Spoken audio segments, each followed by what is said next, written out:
బయట ఏం జరుగుతుంది ఏమి అర్థం కావడం లేదు. టఫ్ కంటెస్టెంట్స్ అయిన సోనియా కూడా వెళ్ళిపోవడం ఏమిటి అంటూ ఒక్కసారిగా హౌస్ అంతా సైలెంట్ అయిపోయింది.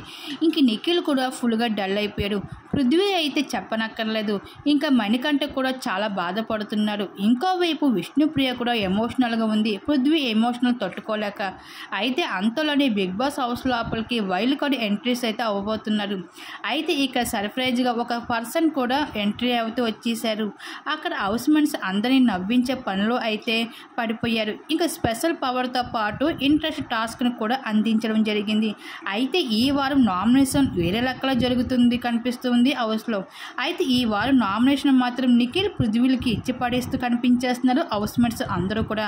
అయితే అందరికీ తెలిసిన విషయమే, సోనియా చుట్టూ తిరుగుతూనే నిఖిల్ పృథ్వీ వాళ్ళ సొంత నిర్ణయాలు కాకుండా సోనియా పైన ఎక్కువగా డిపెండ్ అవుతూ కనిపించారు. అయితే ఇప్పుడు సోనియా వెళ్ళిపోవడంతో వాళ్ళ ఆట ఏ విధంగా ఉంటుందో చూడాల్సిందే బిగ్ బాస్ హౌస్లో. మరి సోనియా వెళ్ళిపోయిన తర్వాత నిఖిల్ పృథ్వీలు అయితే వాళ్ళ ఆట ఆడతారా, మరి ఎలాగ ఆడతారో చూడాల్సిందే. మొత్తానికి సోనియా వెళ్ళిపోవడంతో నిఖిల్ ఫ్యాన్స్ అయితే ఎంతగానో హ్యాపీగా ఫీల్ అవుతూ రావడం జరుగుతుంది.